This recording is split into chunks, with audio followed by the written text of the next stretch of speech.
La SOBEPS, Sociedad Belga para el Estudio de los Fenómenos Espaciales con Fines No Lucrativos, fue fundada en 1971 por su actual secretario general, Lucien Clairvaux. En su preocupación por el estudio del fenómeno OVNI mediante métodos científicos, la SOBEPS ha reunido una documentación enciclopédica sobre el tema, ha recogido miles de testimonios y ha investigado cientos de casos de avistamientos similares.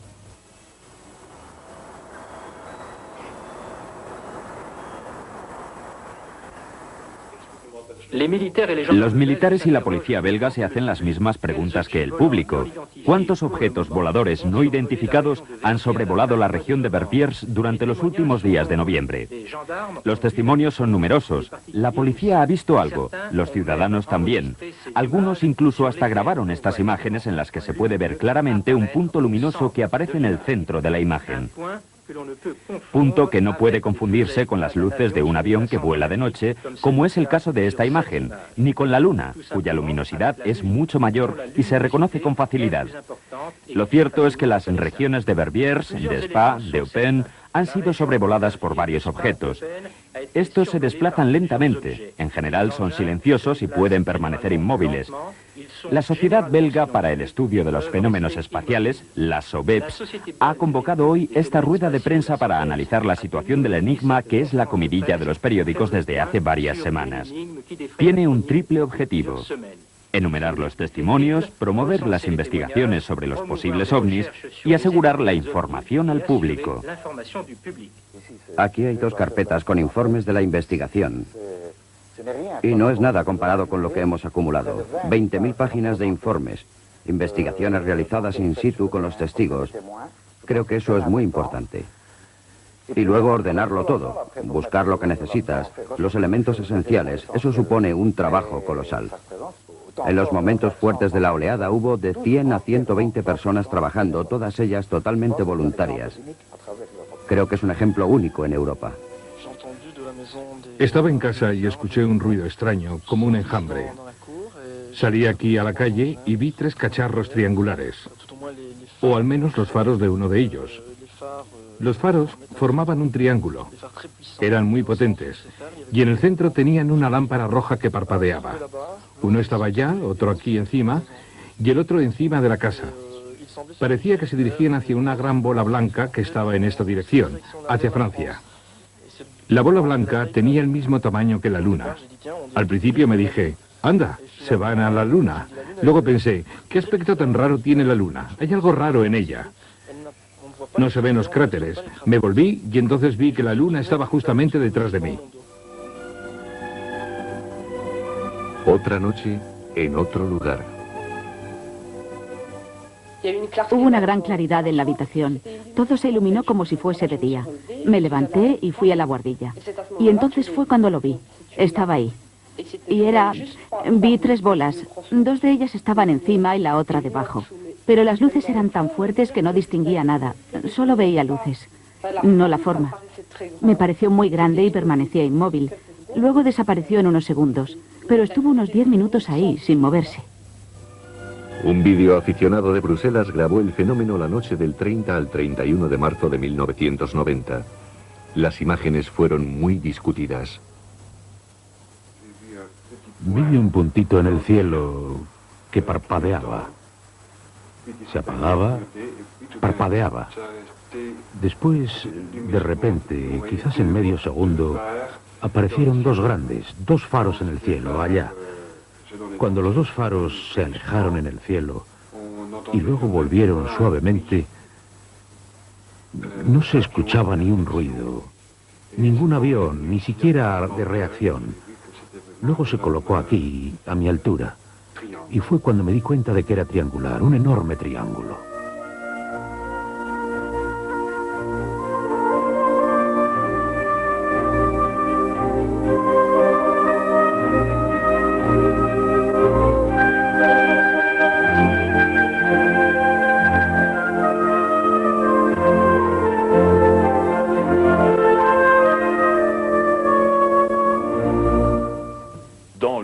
público no entendido y los medios de comunicación que habían tocado el problema en los años precedentes se habían quedado con la imagen del ovni, ya no hablo de la imagen clásica del ovni, del platillo, porque ya se había hablado de las otras formas, pero no de la imagen de la nave triangular, que es una imagen relativamente moderna, en mi opinión. Surgió por primera vez de forma espectacular en los Estados Unidos, en la corriente que apareció entre 1984 y 1985. Nosotros, los ufólogos, estábamos al corriente de esta descripción, pero no era una imagen que se hubiese difundido ampliamente, no era conocida por el público, seguro que no. Pero ¿quién dice que nosotros pensemos en naves extraterrestres? Para mí es una hipótesis. Es una hipótesis probable. De acuerdo, es probable. Para mí también es una hipótesis. De todas formas, nada nos impide que enviemos investigadores para recabar tanta información precisa como queramos. Creo que será un paso adelante en la cooperación con las autoridades. Por otra parte, esta actitud atraerá a más científicos, porque los científicos se sentirán más seguros, más en su campo, cuando les digamos que nosotros estamos intentando probar, en primer lugar, la hipótesis más simple, que es la de un objeto terrestre. Pero nada impide que luego la rechacemos para pasar a otras hipótesis. El motor funcionaba, después todo se iluminó, se puso blanco. Las copas de los abetos se movían y el motor se paró. Al principio no me di cuenta de lo del motor. Después vi algo que era como el sol, una luz muy fuerte. No sabía mirarla. Casi que cogí a mi novia, la llamé, le dije, mira ahí arriba. Entonces ella miró, estaba muerta de miedo, estaba a punto de llorar y me dijo, vámonos de aquí, algo va a pasar. Quise arrancar el coche, pero se calaba todo el rato, no arrancaba. ¿No arrancaba? No, se calaba todo el rato. Pero al menos habría alguna descarga. ¿El encendido funcionaba?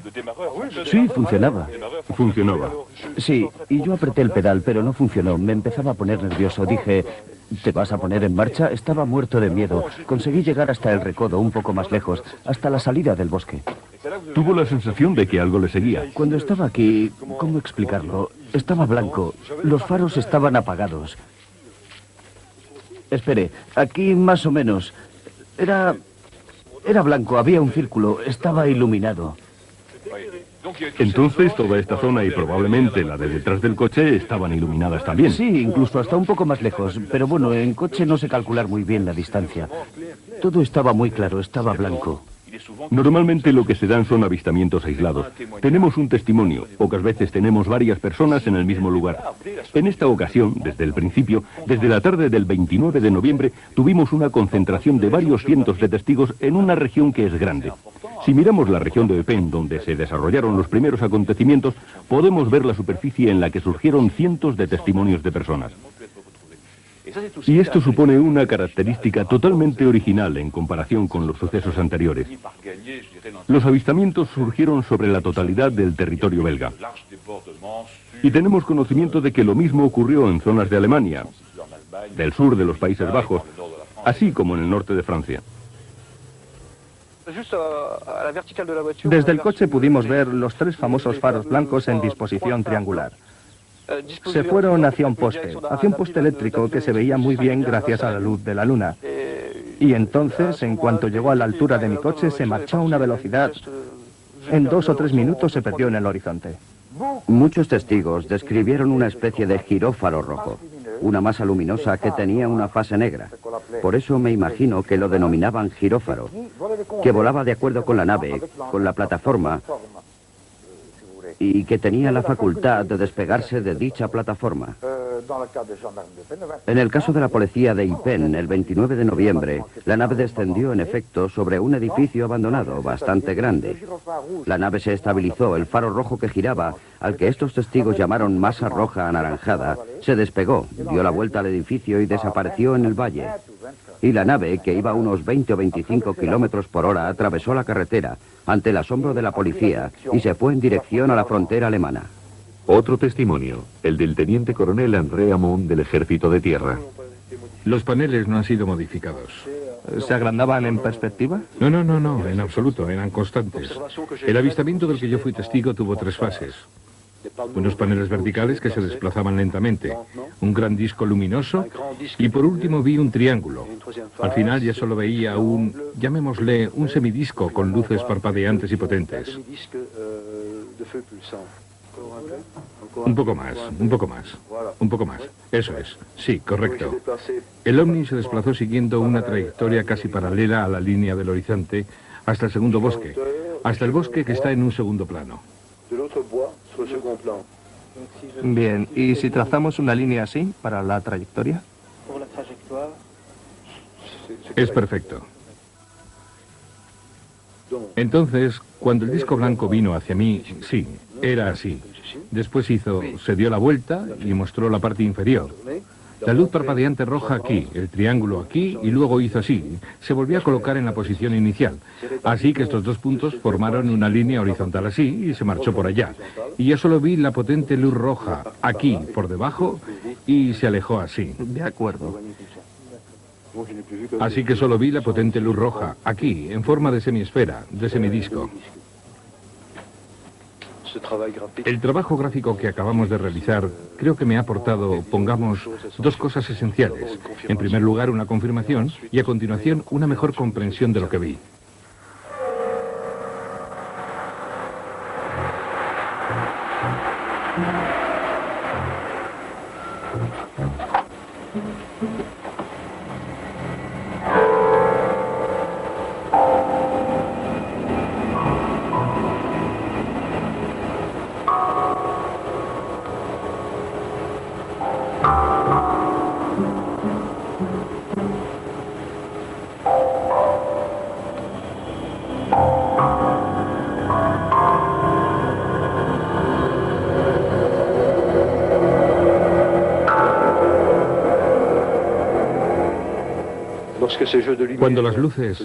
Cuando el disco blanco se dirigió hacia mi esposa y hacia mí mismo, sentimos ya no un escalofrío. Un escalofrío es demasiado, pero sí algo de aprensión. No lo dominábamos, no entendíamos lo que estaba pasando, lo que estábamos viendo. Y creo que era una señal procedente de una inteligencia. Solo una inteligencia es capaz de comunicarse así.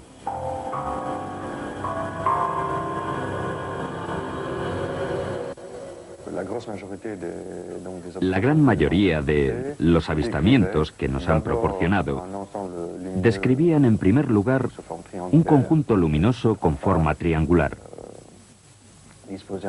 Es decir, los tres faros dispuestos en un triángulo, frecuentemente con un faro giratorio, en cuyo centro hay una luz roja parpadeante y potente, con cierto espesor, con cierta dimensión, un aspecto de textura, como puede ser una superficie granulosa que recuerda a la antracita, por ejemplo, o a un metal anódico. Eso nos lleva a otros detalles como nervios en la estructura, a veces con aspecto de placas remachadas. Es decir, toda una serie de pequeños detalles que demuestran que el testigo realmente ha visto una masa.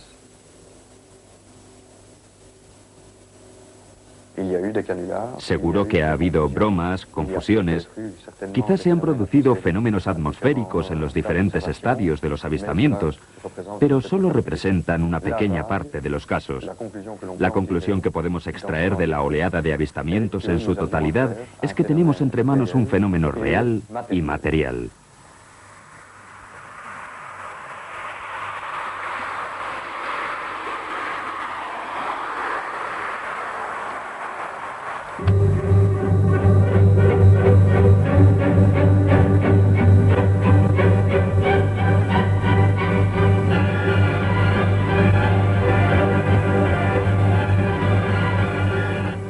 No entendemos. No comprendemos el funcionamiento. No comprendemos de dónde vienen. No comprendemos las motivaciones. Si realmente fueran extraterrestres, no sabemos cómo podrían realizar tales viajes, es cierto. Pero ante una situación como esta, ¿por dónde debemos comenzar? Examinando los hechos y luego ya veremos. Una vez que ya sabemos que estamos tratando un fenómeno real, material, artificial, antes de saber si es extraterrestre o no, primero debemos considerar la hipótesis terrestre, es decir, el origen humano. Entonces, todas las aeronaves de tecnología humana son aparatos conocidos por, usted lo ha mencionado, por ser más pesados o más ligeros que el aire. Entre los que son más pesados que el aire tenemos entre otros los prototipos experimentales como el F-117. Y ya que hablamos de este, cabe mencionar que vuela a una velocidad de al menos 300 kilómetros por hora. Puesto que la mayoría de los testigos hablaban de velocidades nulas, estacionarias o muy débiles, de 10, 15 o 20 kilómetros por hora, el F-117 queda totalmente excluido. Se lanzó la pregunta y llegó la respuesta. A los 2 días prácticamente la prensa belga difundió un comunicado de la embajada americana que decía así: sus ovnis no son nuestros F-117. Todos los prototipos experimentales se prueban en desiertos, en bases militares, totalmente alejados de todo, porque en caso de avería, el prototipo se estrella y aún así se sabe antes de lo previsto. ¿Cree usted que una nación correría ese riesgo y para descubrir el qué? ¿Para sacar fotos de nuestros hermosos barrios? Es obvio que no. No hay que descartar esta hipótesis, pero es poco verosímil. Segunda hipótesis. Un prototipo más ligero que el aire. Estas fotos demuestran la existencia de este tipo de prototipos. El 28 de febrero de 1990 hubo una gran tormenta. Durante esa temporada hubo varias tormentas relativamente fuertes, pero la del 28 de febrero fue especialmente fuerte. Si la memoria no me falla, el viento llegó a alcanzar los 150 kilómetros por hora. Si en esas condiciones atmosféricas tenemos un prototipo más ligero que el aire, en suspensión en la atmósfera, será como la paja.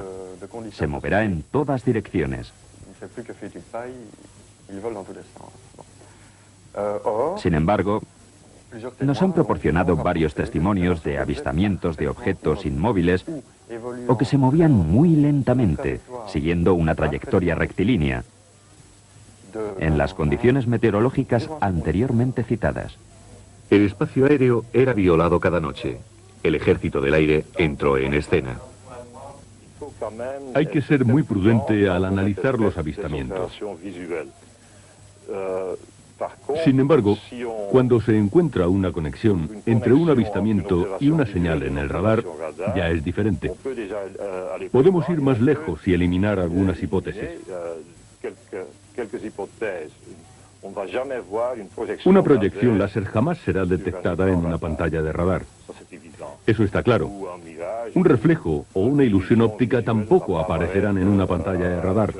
Así que algunas hipótesis quedan excluidas. El 30 de marzo de 1990, el ejército organiza una gran operación. En tierra, los radares vigilan el cielo. 2 cazas F-16 equipados con potentes radares están listos para despegar y perseguir al ovni en el caso de que se muestre.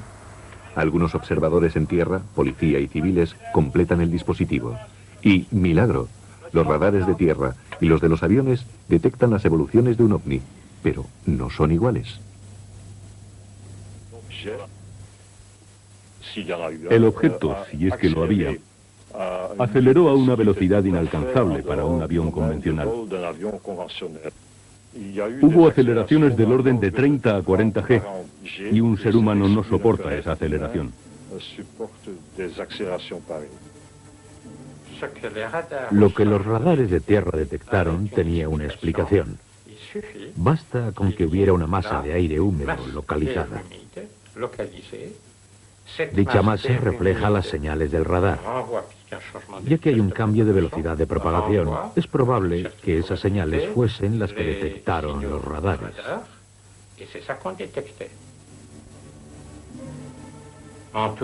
En cualquier caso, los F-16 detectaron unas señales que se desplazaban a un ritmo sorprendente. La pregunta ¿es posible que el potente radar de los F-16 con efecto Doppler se equivoque?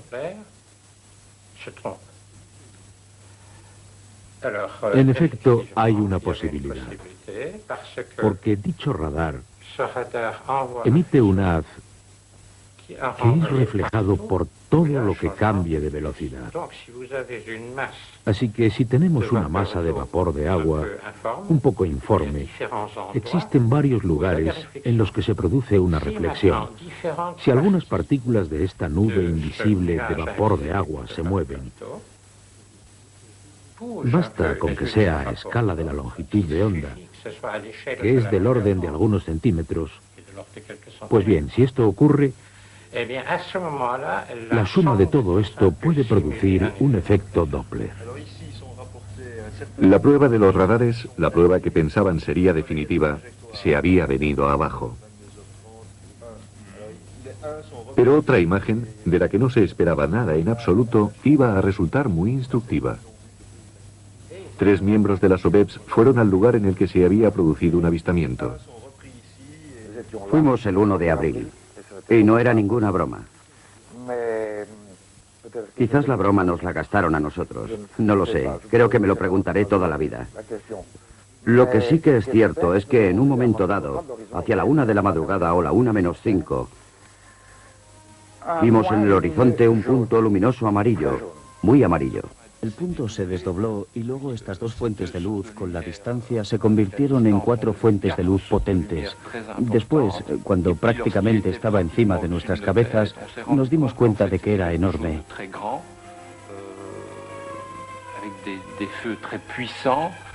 Tenía potentes luces y de hecho estas luces estaban dispuestas en un arco circular.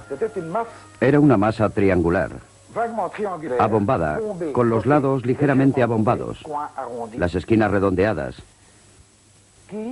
Tenía 2 pares de faros en la parte delantera, de los que se veían los haces luminosos.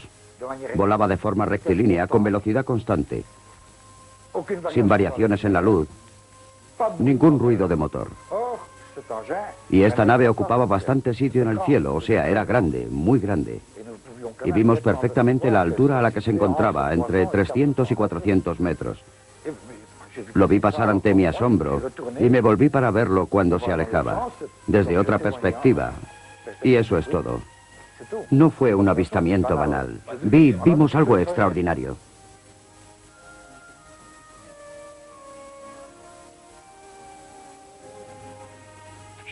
Solo tomé 4 fotografías. Lo tenía perfectamente en el visor. No podía fallar. Además, la película era muy rápida. Era de 1600 ASA. Cuando revelé las fotografías no había salido nada. Nada de potentes luces, ni se veía la forma curva de lo que pasó por encima de nuestras cabezas.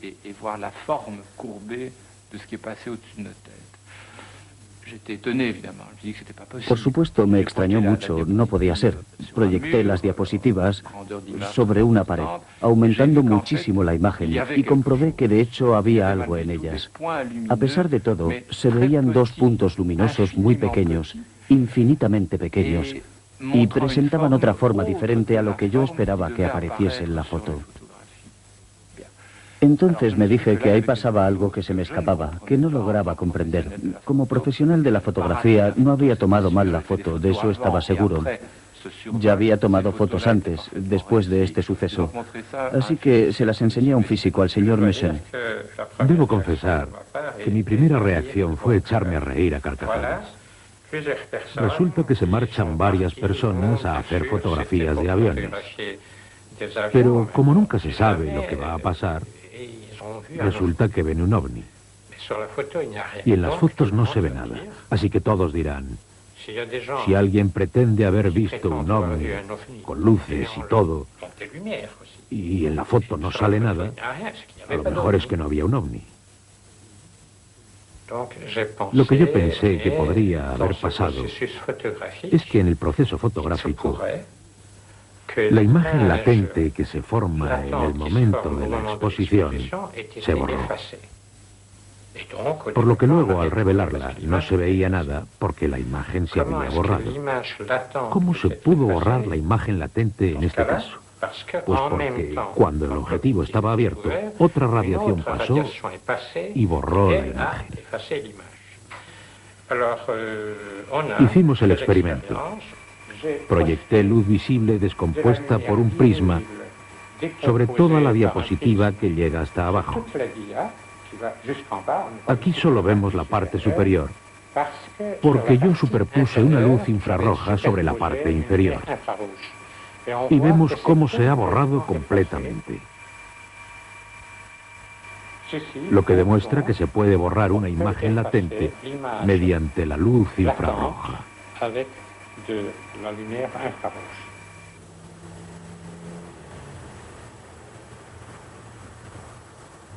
Abril, algunos días después. Un joven habitante de un pueblo, Petit-Rechen, logra la hazaña de fotografiar un ovni. Fotógrafo aficionado, utilizará un 24-36, una película de 200 ASA y un tiempo de exposición bastante largo. Este cliché, que ha sido digitalizado, analizado y reconstruido en diferentes colores gracias a un potente ordenador, nos muestra la forma de la nave y demuestra que estaba en movimiento cuando la foto fue tomada.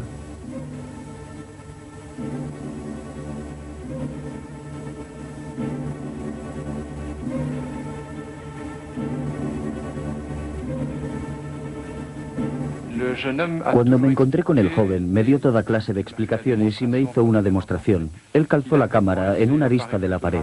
La exposición fue de 1 a 2 segundos. Hizo el esfuerzo de colocar bien la máquina, de no respirar durante el momento de la toma de la foto, pero no es tan extraordinario.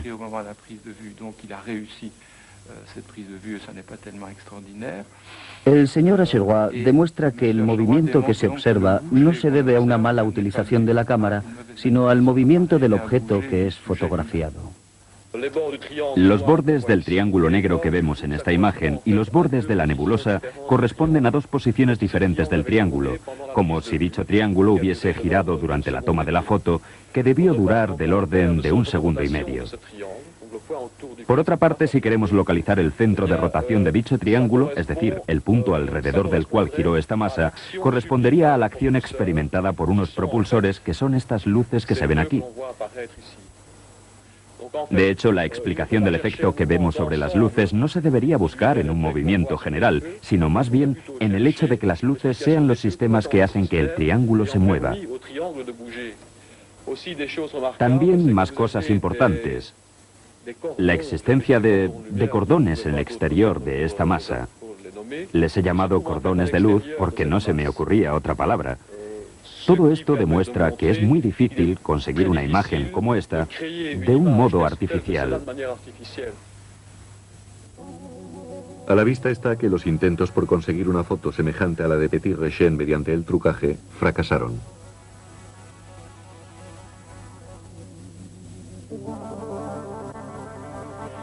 Sin embargo, los 3 estudios llevados a cabo por laboratorios oficiales belgas y franceses no pudieron encontrar trucaje alguno en la foto original.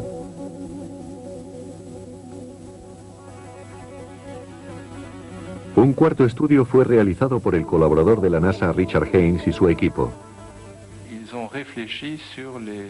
Se fijaron en la geometría de lo que estaban viendo. Entonces, llegaron a la conclusión de que si tuviesen que construir una nave volante, habrían colocado las fuentes de propulsión, los propulsores, justamente en los ángulos del triángulo. El profesor Messen también ha estudiado la foto. El profesor Acherwa me ha proporcionado unas líneas de nivel con intensidades cada vez más elevadas, correspondientes a una de las manchas, concretamente a la que se encuentra en la punta del objeto, y ello en 3 colores, el rojo, el verde y el azul.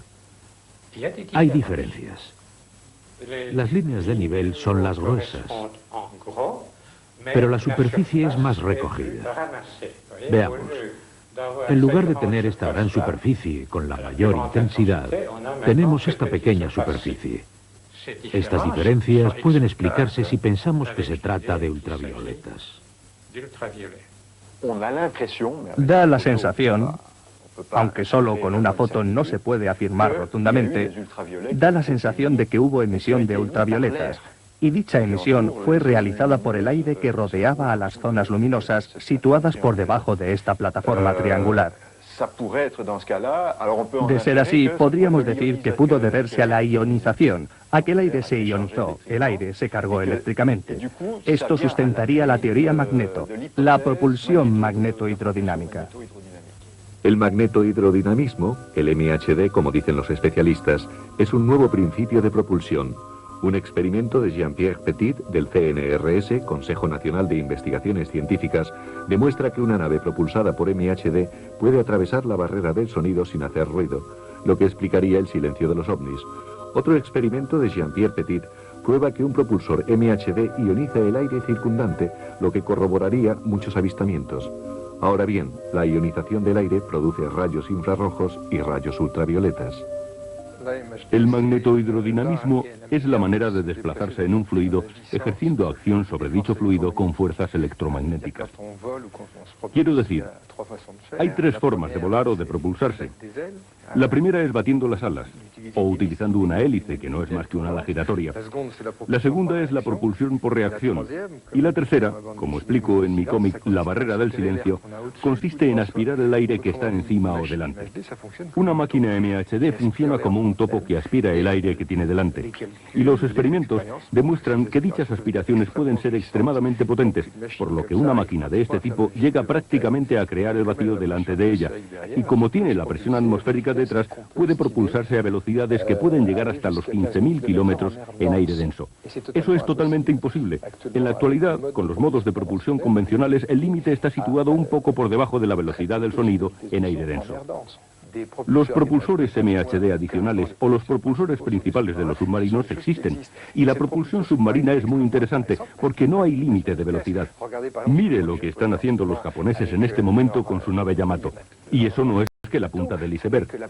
El responsable japonés del proyecto decía llegar a las mismas conclusiones que yo y que todo el mundo. Se trata de submarinos que pueden navegar bajo el agua a 400 kilómetros por hora. Si lo he comprendido bien, el sistema MHD funciona en el aire. Por supuesto. ¿Y en el vacío? No tiene nada que ver. Es obvio que tropezamos con dos cosas diferentes. El desplazamiento aéreo de objetos muy rápidos sin hacer ruido. Y luego, cómo ir de una estrella a otra. O incluso, cómo mantenerse en aparente levitación sin crear corriente de aire. Y hay testimonios de ello. Lo que yo digo es que si el fenómeno ovni corresponde a una realidad física, hay dos sistemas en funcionamiento que no tienen nada que ver el uno con el otro. ¿Quiere decir un sistema para los viajes intersiderales? Sí. ¿Y un sistema para el viaje en atmósferas? Interatmosférico. Pero ocasionalmente podrían combinarse los dos. Si tenemos una trayectoria como esta y giramos 90 grados, lo que asegura el giro en ángulo recto no es la MHD, es otra cosa.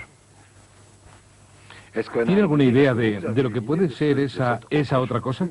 Sí, la desarrollé en mi último libro. Y si me lo permite, hay algo. Y es que en el problema del viaje interestelar, tradicionalmente nos enfrentamos al tema del límite de la velocidad de la luz. Los científicos dicen, la próxima estrella está a 4 años luz. Se necesitan 40 años para ir y 40 para volver. ¿Se imagina viajes que duren siglos?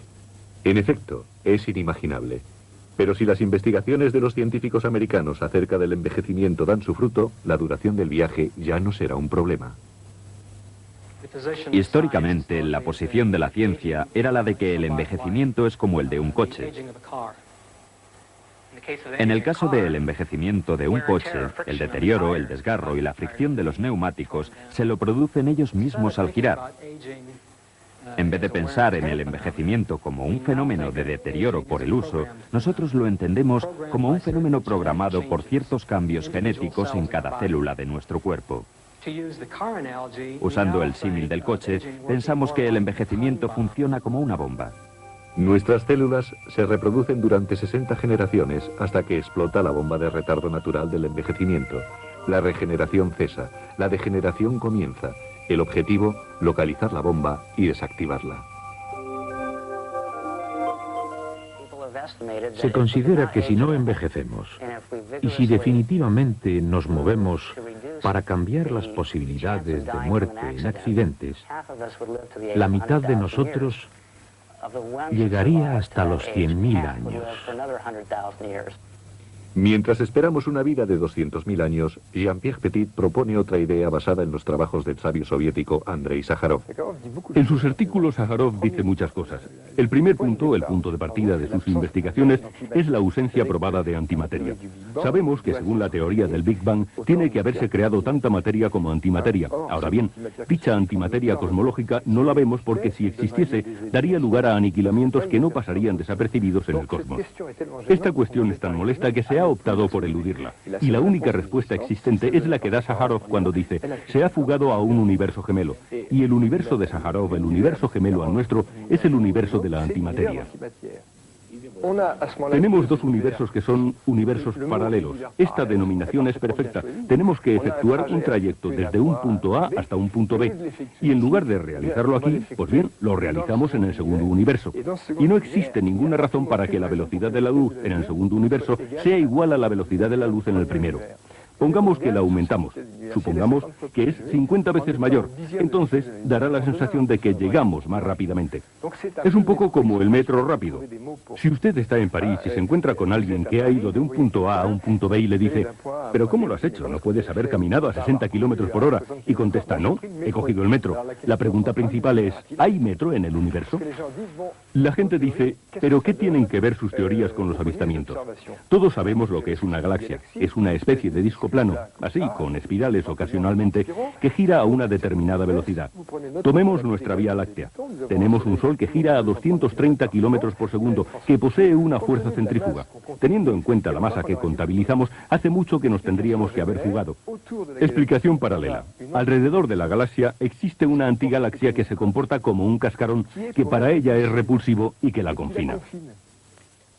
Vemos cómo se dibuja una galaxia cruzada perfectamente estable y alrededor se estructura la antigalaxia, así con una especie de cacahuetes, y pilota esta galaxia. Aquí me adelanto. Creo que hemos desvelado el secreto de las galaxias espirales. Si me pregunta mi opinión, si creo que el universo es gemelo, le diría que tiene muchas posibilidades de serlo, porque funciona mucho mejor que el universo clásico. Si es así, como físico, creo que ha llegado el momento de reconsiderar el viaje interestelar. Con un universo solo no podíamos. Con dos, el problema queda abierto. En resumen, tenemos muchos avistamientos.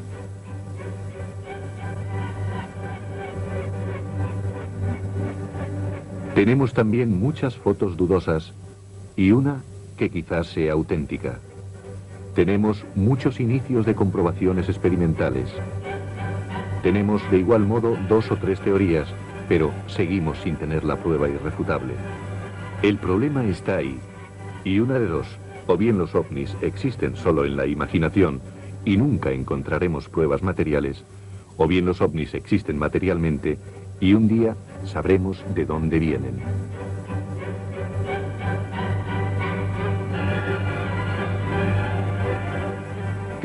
¿Qué podemos hacer para detectar estos objetos, así como los rayos que emiten, que podrían traicionarles, y así poder analizar cómo funcionan, qué son, cuál es su origen, sean o no terrestres? En mi opinión, es un problema de detección.